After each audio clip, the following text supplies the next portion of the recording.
Hi guys, welcome to my channel New Basic Learning, and I'm back with another chapter which is diseases, causes and control for class 9. This is the part 1 of the chapter.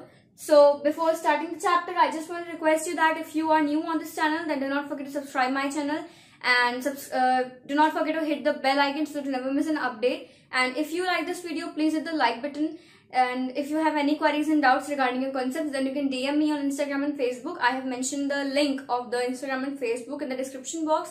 And this particular video will be divided into 2 parts because this particular chapter is long, and I don't want you to get bored in seeing this whole video of the long duration. So let's start this chapter without wasting time. Diseases, causes and control for class 9. Okay.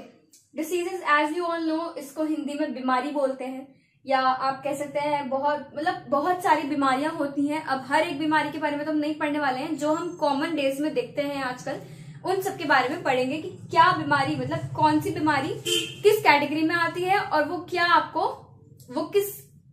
Cause है उसका, disease का, और उसके control कैसे कर सकते हैं.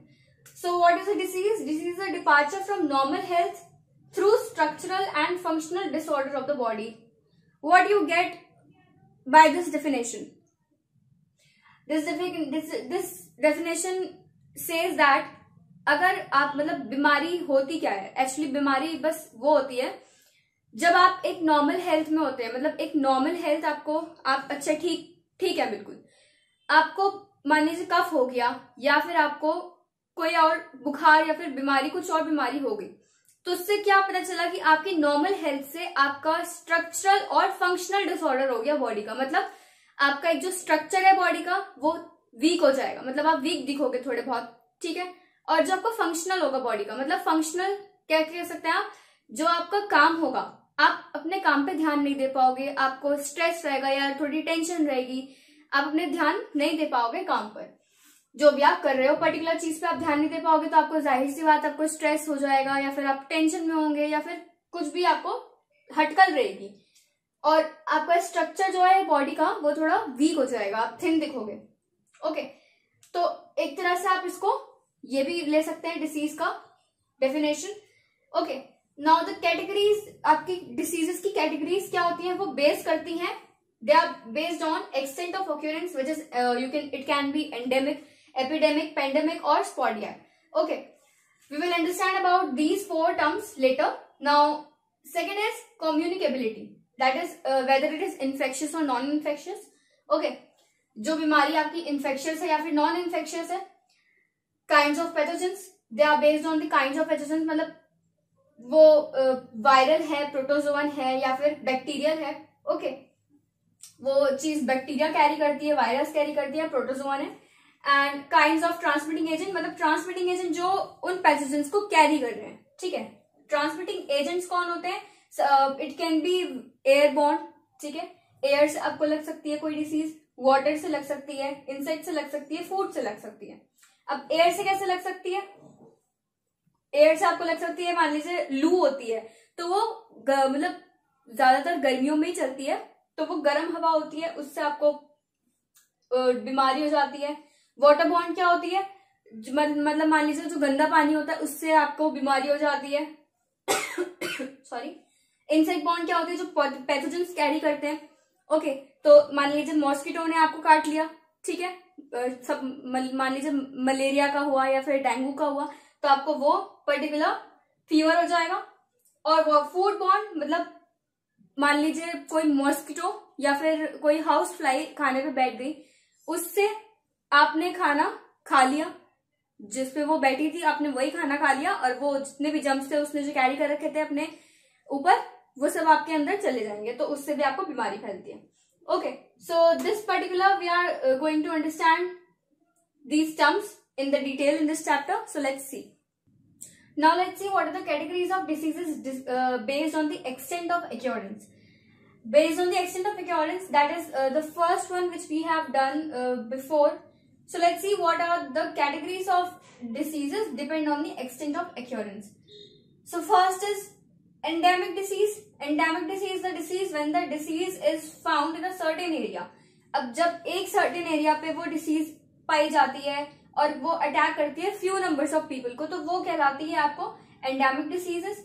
Okay, और एपिडेमिक डिसीज वो होती है जो ज्यादातर उस एरिया में, पर्टिकुलर एरिया में है, लेकिन वो ब्रेक आउट हो जाती है, मतलब कंट्रोल नहीं हो पाता वो, तो वो फैल जाती है और ज्यादा स्प्रेड हो जाती है from places to places, and वो अफेक्ट करती है लार्ज नंबर। ठीक है, इसमें फ्यू नंबर था, इसमें लार्ज नंबर है। Okay, at the same time, this is the main point, at the same time, and example you can say as a plague, जब इंडिया में फैला था वो, सूरत से अदर प्लेसेस में फैला था वो। ठीक है, तो इंडिया में जब आया था तो उसको कह सकते हैं हम endemic disease. Okay, epidemic, plague आती है एपिडेमिक डिसीज में, जो इंडिया में हुआ था। ओके, और पेंडेमिक, आपको पेंडेमिक से याद ही आ गया होगा, कोरोना वायरस ऑलरेडी फैला हुआ है। तो पेंडेमिक डिसीजेस क्या आ जाएगी, जो एक वर्ल्ड वाइड डिसीज होती है, जो पूरे वर्ल्ड में फैल चुकी होती है। Okay, widely disturb to the world wide. Example AIDS, AIDS हुआ था इंडिया में, सॉरी नॉट इंडिया में, पूरे वर्ल्ड में। ओके, तो वर्ल्ड में पूरा एड्स फैल गया था, तो वो आती है पेंडेमिक डिसीज में। अब पढ़ लेते हैं लास्ट में fourth term. Now the fourth term is about the sporadic disease. When there are scattered individual cases of a disease, example malaria और कॉलेरा। तो इसमें क्या होता है, स्कैटर्ड डिसीज मतलब स्पॉडिक डिसीज वो होती है जब एक एरिया, पर्टिकुलर एरिया में बहुत सारे केसेस हो जाते हैं एक पर्टिकुलर डिसीज को लेके। आप कह सकते हैं मलेरिया या डेंगू या फिर कॉलेरा, इन सबको, ये सारी जो डिसीजेज होती हैं, इन सबके जितने भी इंडिविजुअल्स होते हैं वो उस पर्टिकुलर एरिया में जब स्कैटर जाते हैं तो उस पर्टिकुलर एरिया में ही वो डिसीज फैल जाती है, तो उसको बोलते हैं स्पॉडिक डिसीज। अब पढ़ते हैं cause, which depends on the communicability. So now let's understand what are the categories of diseases based on the extent of communicability. Communicability मतलब आप समझ गए होंगे, जो कम्युनिकेबल होती है या फिर नॉन कम्युनिकेबल होती है। कम्युनिकेबल में वो आ जाती है जो नॉन इन्फेक्शियस होती हैं, आप नॉन इन्फेक्शियस भी बोल सकते हो, जो एक दूसरे से ट्रांसमिट नहीं होती। ठीक है, मान लीजिए आपको कफ होता है, तो आपके आसपास के लोग भी जो होते हैं, अगर आप स्नीज करते हो या खांसते हो तो उनको भी थोड़ा बहुत इफेक्ट हो जाता है, तो वो आती है कम्युनिकेबल में। ठीक है, इन्फेक्शियस में। और नॉन इन्फेक्शियस है, नॉन कम्युनिकेबल आप उनको बोल सकते हैं जो ट्रांसमिट नहीं होती, जो ट्रांसमिट नहीं हो सकती, वो आती है एग्जाम्पल में डायबिटीज, हार्ट अटैक और कलर ब्लाइंडनेस।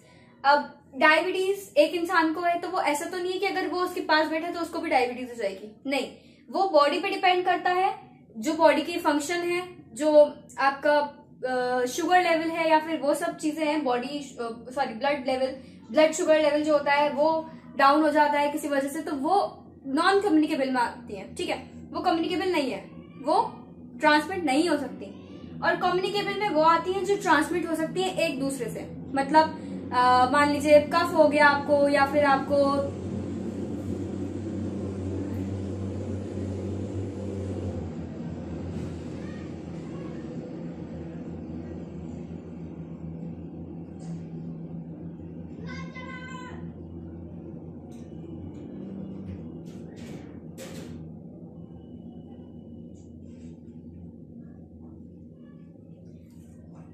तो जो आपको ट्रांसमिट हो सकती है एक दूसरे से, उसको बोलते हैं हम कम्युनिकेबल। कम्युनिकेबल में एक बेस्ट एग्जांपल आपका कोरोना वायरस भी आ रहा है अब की बार, जो ट्रांसमिट हो जाता है, एकदम लग जाता है छूने से भी, तो वो आ जाता है आपका कम्युनिकेबल डिजीज में। Okay, so communicable and non communicable we have completed. Now let's see the other main points.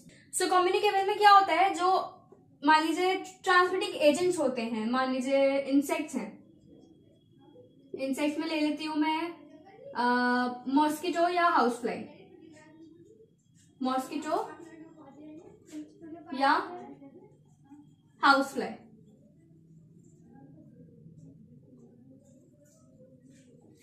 अब मान लीजिए ये हाउस फ्लाई किसी गंदी चीज से बैठी है और वो उड़कर आपके खाने पर आ गई, और जो खाना था वो आपने खा लिया, तो उससे क्या होगा, जो उसके जर्म्स थे वो सारे आपके पेट में चले गए। ठीक है, फूड के थ्रू। तो इस हाउस फ्लाई ने क्या किया, जो बैक्टीरिया था या जो भी उसके पास था, तो ये क्या है, पैथोजन। पैथोजेंस क्या होते हैं, जो जर्म्स कैरी करते हैं। ठीक है, तो वो जर्म्स इसने पास कर दिया आपके फूड पर और आपने वो फूड खा लिया, तो आपके क्या हुआ, आपके जितने भी जर्म्स थे उसके पास जितने भी जर्म्स थे जो उसने ट्रांसमिट किए आपके फूड पे, वो सब आपने खा लिया, तो आपको क्या हुआ, बीमारी फैल गई। ठीक है। इसी तरह मॉस्किटो अगर है, मान लीजिए गंदे पानी में बैठा है डेंगू का, ठीक है, तो जब वो नीचे बैठा है पानी में, अब वो उड़ के आके आपको पैर में काट लिया उसने। मॉस्किटो जो डेंगू वाले होते हैं, ठीक है, जो डेंगू वाले मॉस्किटो होते हैं वो सिर्फ यहाँ तक काटते हैं, थाइस तक, नीचे नीचे फिरते हैं। वो या तो आपकी थाई बोन पे काटेंगे नीचे, यहाँ पे नीचे, या फिर आपका एल्बो के नीचे काटेंगे। तो डेंगू वाले जो होते हैं वो इस तरह से ट्रांसमिट करते हैं आपके लिए डिसीजेस। ठीक है, तो उस तरह से आपको डेंगू हो जाएगा, या फिर मलेरिया कह सकते हैं। मलेरिया के भी मॉस्किटोज होते हैं, वो आपको ट्रांसमिट करेंगे वो जम, वो आपको मलेरिया हो जाएगा या फिर डेंगू हो जाएगा। तो उससे क्या हो रहा है, ये कम्युनिकेबल है, ये एक दूसरे से लग रही है, या फिर मॉस्किटोज के थ्रू लग रही है, पैथोजेंस के थ्रू लग रही है, जर्म्स के थ्रू लग रही है। Okay, so for the next part I'll be covering the rest of the session. So for that part, stay happy and stay tuned, and if you like this video, please hit the like button, share my video and subscribe my channel and hit the bell icon to never miss an update. If you have any queries and doubts regarding your concepts, then you can DM me on Instagram and Facebook, and you can comment on the description. Also you can comment on the comment section. So for the next part, stay happy and stay tuned. Thank you for watching.